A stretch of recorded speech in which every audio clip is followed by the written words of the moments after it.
मैं तो जाके मैंने फुकरा इंसान को मैंने शाउट आउट दे के आया, और वैसे तो सभी अच्छा खेल रहे हैं अंदर को। मेरे को पिछले 3 साल से 2 साल से बिग बॉस के घर पे बुलाए जा रहे हैं। मैं ऐसा नहीं कि मुझे नहीं बुलाया, मुझे बुलाते गए बिग बॉस के घर पे। और बस वो मेरा एक चॉइस है, मैं नहीं जाना चाहता हूँ बिग बॉस के घर के अंदर एज अ कंटेस्टेंट। मैंने हमेशा से वो अवॉइड रखा है, क्योंकि मैं बहुत प्राइवेट पर्सनल इंसान हूँ, और मैं हमेशा से यही सोचा था बिग बॉस जाऊँगा तो गेस्ट बन के जाऊँगा। अल्हम्दुलिल्लाह वो हुआ।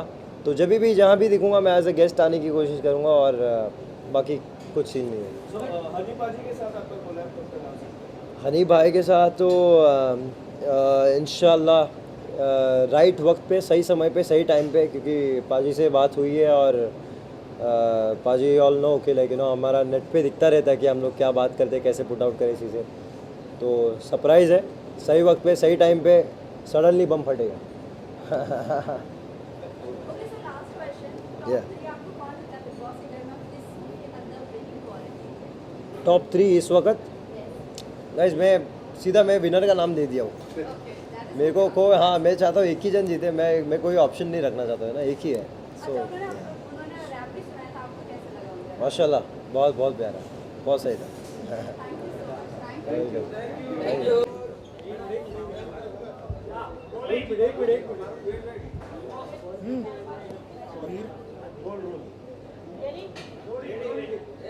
एक और वायरल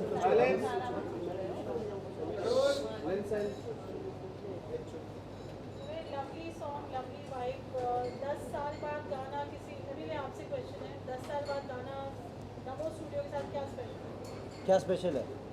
सब कुछ ही स्पेशल है। गाना आया है विद लेबल, और स्पेशली बंटाई की पब्लिक के लिए बहुत खुशी का मोमेंट है, क्योंकि रिकॉर्ड लेबल के साथ गाना आया है, और इंडिपेंडेंटली इतने साल से म्यूज़िक डालते आया हो, फर्स्ट टाइम अपने जोन से निकल के बाहर निकल के बेचा ने।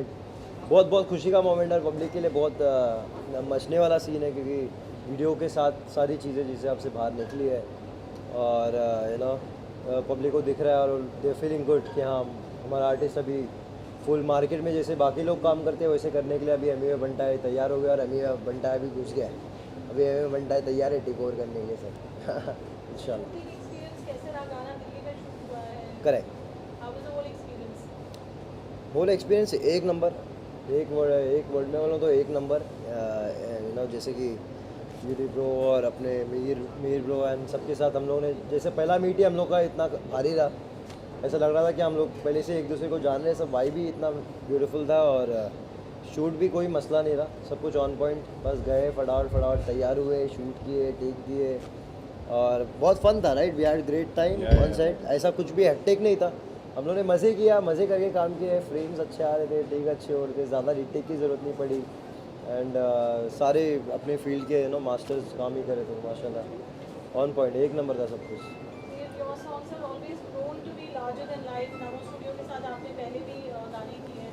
पहला गाना 10 साल बाद किसी और लेवल के साथ कितना चैलेंजिंग रहा? आई थिंक मैं किसी भी मेरे को ऐसा लगता है कि मैं जब भी कोई एक प्रोडक्ट बनाता हूँ तो मेरे को लगता है मेरे को अपने प्रीवियस गानों से उसे बेटर बनाना है। तो चैलेंज एज सच मैं कुछ नहीं बोलूँगा, चैलेंज सिर्फ इतना ही था कि मैं भाई को, एमी भाई को बहुत अलग तरीके से प्रेजेंट करना चाहता था, बिकॉज जो मेरी पर्सनल वीडियोस होती हैं वो लाइटिंग और इस सब के लिए बहुत फेमस है, in terms of colour, styling और इन सब चीज़ों के लिए लोग बहुत बात करते हैं इंडस्ट्री में उसके लिए। तो मेरे को ये था कि मैं भाई की रॉ एनर्जी को लेकर किस तरीके से उसे ऐसे मर्ज करूँ, ऐसा फ्यूज़ करूँ कि एक जो प्रोडक्ट निकल गया है वो बहुत क्लासी निकल गया है। तो बहुत नई चीज़ थी, बहुत एक अच्छा एक्सपेरिमेंट था, बहुत अच्छा जोन था। भाई की लुक्स के साथ प्ले किया हम लोगों ने, इन टर्म्स ऑफ सेट हम लोगों ने बहुत कुछ प्ले किया। मैंने अपनी खुद की जो पर्सनल चीज़ें थी उनको एक्सप्लोर किया। हम कभी इतना सेट ओरिएंटेड वीडियो नहीं किया था, तो बड़ा मन था कि इंडियन सीन में एक इंटरनेशनल विजुअल दिखे लोगों को। तो इवन यूट्यूब पे, इंस्टाग्राम पे जो कमेंट्स आ रहे हैं वो यही आ रहे हैं कि वीडियोस लुकिंग इंटरनेशनल। एंड भाई की तो जो है ही, मतलब जो परफॉर्मेंस लेवल है, स्वालिना जो लग रही हैं वीडियो में, वो तो बहुत, मतलब एवरीवन नोज दैट कि बहुत साथ में भी बहुत अच्छे लगते हैं, केमिस्ट्री बहुत अच्छी लगती है, ऑन स्क्रीन बहुत अच्छे लगते हैं साथ में। एंड हिट जोड़ी है, पहले बहुत हिट सॉन्ग्स दिए इन लोगों ने। एंड स्वालिना ने तो मतलब थ्रू आउट द वीडियो एक एक चीज़ के लिए मतलब बहुत ऑन पॉइंट थे हम लोग, with her looks, with her makeup and everything, and I think वो सब दिख रहा है आप लोगों को स्क्रीन पे, तो वही था। You must be really proud. Anyways, song beautifully. It's so lyrical. Your name is lyrical. Namo Studio Mir Gulati. Tell us about your entire experience. It was great. I mean, I work with a lot of other labels as well, right? Because I started my career from featuring in songs. But Namo Studios was really different because they literally took care of every single thing. Like usually labels do not pay attention to the the artist look and so much detailing नहीं है जो यहाँ पर बहुत अच्छे से किया गया है. और मिहिर सर तो is like one of my favorite directors. I really wanted to work with him and finally I am. And I'm really, really grateful and amazing work, amazing. You guys can see the result,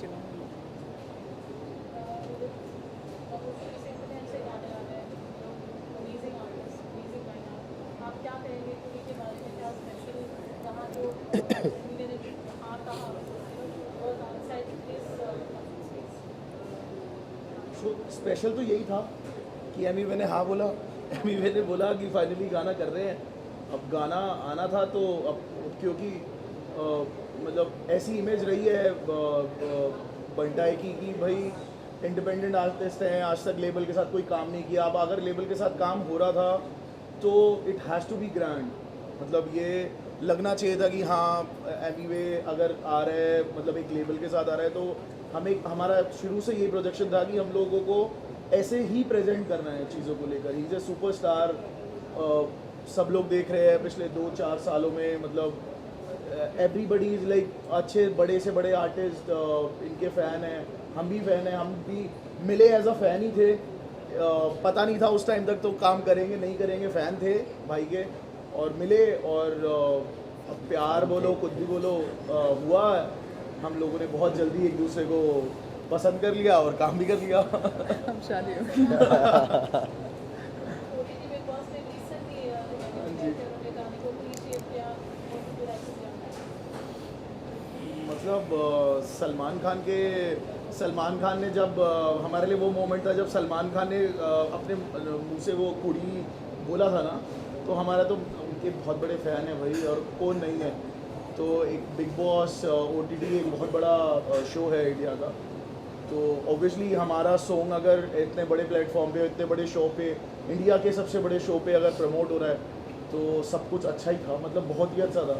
उसको express करके वो feeling छोटी हो जाएगी, तो मतलब express नहीं कर सकते.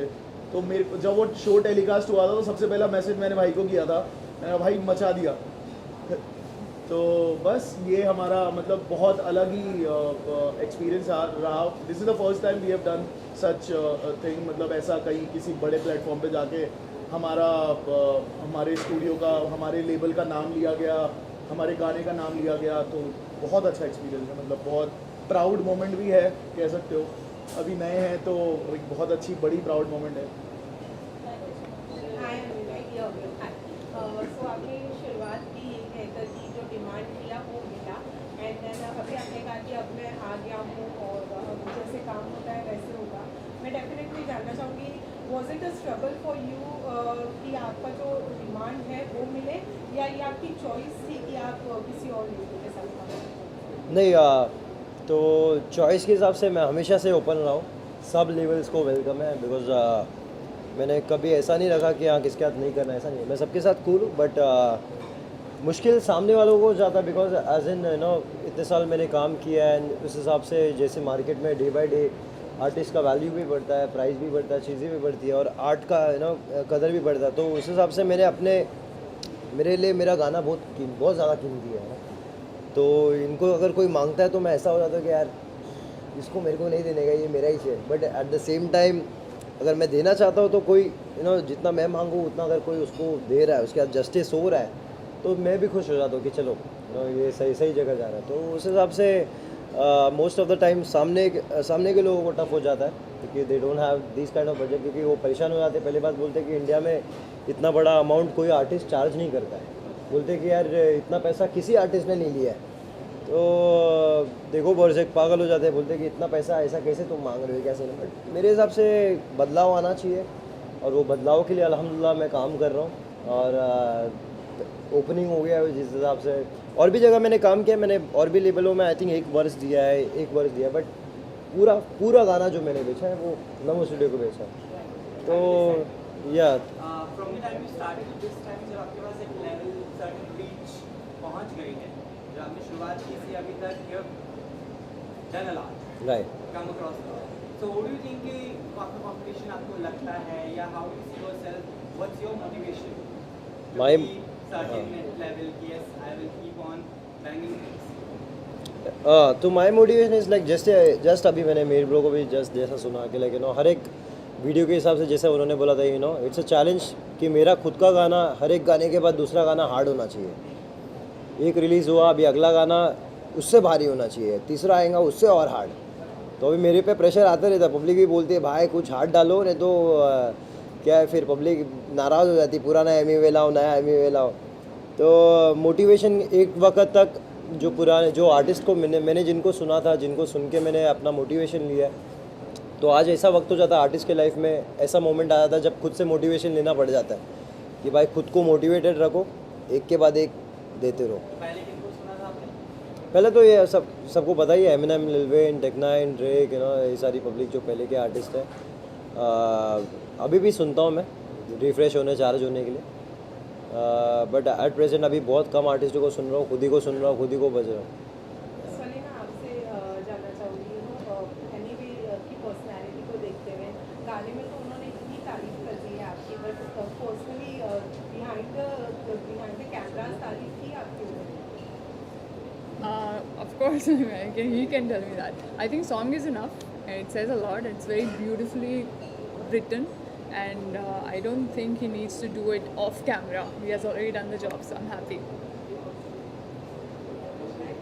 Yes, एमी में आपसे जानना चाहेंगे, फर्स्ट टाइम आपने बिग बॉस OTT पर आकर आपका सॉन्ग प्रमोट किया है, so how was the feeling? वो भी सलमान खान से मिलकर, हाउ वाज द फीलिंग? या तो फर्स्ट टाइम गया वो, माशाल्लाह बहुत अल्हम्दुलिल्लाह बहुत क्रेज़ी मोमेंट था मेरे लिए, क्योंकि इंडिपेंडेंटली बिना किधर साइन हुए तुम ऐसे जो बिग बॉस जैसे शोज़ में तुम एज अ चीफ गेस्ट तुम गेस्ट बन के जा रहे हो, और मेरे लिए ही नहीं, सिर्फ पूरी इंडिपेंडेंट सीन के लिए एक प्राउड मोमेंट है, और मेरे पूरे फैंस के लिए प्राउड मोमेंट है। और सलमान भाई को बहुत प्यार, क्योंकि जैसे कि बचपन से ही उन्हें देखते हुए बड़े हुए हम टीवी में, और जितना भाई ने प्यार दिखाया स्क्रीन पे मुझे, मैं बहुत ग्रेटफुल हूँ उसके लिए। और इवन फॉर बिग बॉस, क्योंकि बिग बॉस ने एक वो जो स्लॉट जिस हिसाब से दिखाया, सब कुछ ऑन पॉइंट रहा, मजबूत दिखा, और आर्टिस्ट को अपना, और मेरी मांगे भी पूरी हुई है वहाँ पे। मैं बोला मैं हाँ कंपनी भी बजाएगा, मैं ये भी बजाऊँगा, नमो स्टूडियो का जो गाना हमारा रिलीज़ हो वो भी बजाऊँगा। सो या वन ग्रेटफुल, अल्हम्दुलिल्लाह, बहुत प्यार, बहुत सही मोमेंट। लेकिन डोंट यू थिंक कि हमें अभी समय के साथ बदल जाना चाहिए, right? The style of your is exceptional in some cases, but in somewhere कुड़ी, then again with some girls, do you have any else to do, like what else apart from कुड़ियाँ, नारा, चटकारा? कुड़ी और ये सब कमर्शियल के अलावा मैं recently king of the streets album डाले लो, और उसमें कोई कुड़ी की बात नहीं हो रही है, उसमें सीधा स्ट्रीट सड़क की बात हो रही है। और मैं हमेशा बैलेंस करता हूँ हिप हॉप और कमर्शियल म्यूज़िक के बीच में। तो जो king of the streets album सुना है उनको पता है कि क्या काइंड ऑफ म्यूज़िक मैं और भी पुट आउट करता हूँ, लाइक है ना, पूरा रास्ते की बात कर रहा हूँ, स्ट्रीट की बात कर रहा हूँ, हर एक वो हसलर की बात कर रहा हूँ, और मेरी खुद की हसल की बात कर रहा हूँ। सो हमेशा से बैलेंस रहा है बीच में हिप हॉप और कमर्शियल म्यूज़िक के बीच में। तो बंटाई से कभी तुम्हारे को ऐसा शिकायत नहीं मिलेगा। बिग बॉस के घर में गए थे तो किसका गेम अच्छा लगा था लास्ट में? किसका गेम अच्छा लगा था? मैं तो जाके मैंने फुकरा इंसान को मैंने शाउट आउट दे के आया, और वैसे तो सभी अच्छा खेल रहे हैं अंदर पब्लिक, जो सभी अच्छा करे, बट या पर्सनली मैं चाहता हूँ कि फुकरा इंसान जीते तो बहुत सही वाइब आएगा, है ना। अगर आपको अपॉर्चुनिटी मिलती है, बिकॉज इंडिपेंडेंट अभी रैपर भी MC स्टैंड लास्ट सीजन में गए थे, अगर आपको अपॉर्चुनिटी मिलती है बिग बॉस के घर में जाने की as a contestant, so would you like to go? मेरे को पिछले 3 साल से 2 साल से बिग बॉस के घर पे बुलाए जा रहे हैं। ऐसा नहीं कि मुझे नहीं बुलाया, मुझे बुलाते गए बिग बॉस के घर पे, और बस वो मेरा एक चॉइस है, मैं नहीं जाना चाहता हूँ बिग बॉस के घर के अंदर एज अ कंटेस्टेंट। मैंने हमेशा से वो अवॉइड रखा है, क्योंकि मैं बहुत प्राइवेट पर्सनल इंसान हूँ और मैं हमेशा से यही सोचा था बिग बॉस जाऊँगा तो गेस्ट बन के जाऊँगा। अल्हम्दुलिल्लाह वो हुआ। तो जब भी जहाँ भी दिखूँगा मैं एज ए गेस्ट आने की कोशिश करूँगा और बाकी कुछ सीन नहीं है। सो हनी पाजी के साथ आपका कोलैब कब तक आ सकता है? हनी भाई के साथ तो इंशाल्लाह राइट वक्त पे, सही समय पे, सही टाइम पे, क्योंकि पाजी से बात हुई है और पाजी ऑल नो कि लाइक हमारा नेट पे दिखता रहता है कि हम लोग क्या बात करते हैं, कैसे पुट आउट करें चीज़ें। तो सरप्राइज़ है, सही वक्त पे सही टाइम पे सडनली बम फटेगा। Okay sir, last question. Yeah. आपको कौन लगता है बिग बॉस के घर में किस के अंदर ब्रेकिंग क्वालिटी? टॉप 3 इस वक्त गाइस, मैं सीधा विनर का नाम दे दिया हूँ। मेरे को हाँ, मैं चाहता हूँ एक ही जन जीते। मैं कोई ऑप्शन नहीं रखना चाहता है ना, एक ही है। सो उन्होंने रैप भी सुनाया था, आपको कैसा लगा उनका? माशाल्लाह बहुत बहुत प्यारा, बहुत सही था। Thank you so much. Thank you.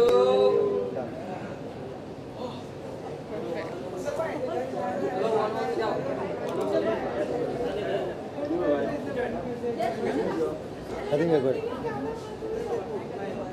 Done? Awesome. Thank you guys. Thank you so much, everyone. Thank you for your time. And thank you, everyone. Balkai, thank you, Svalina.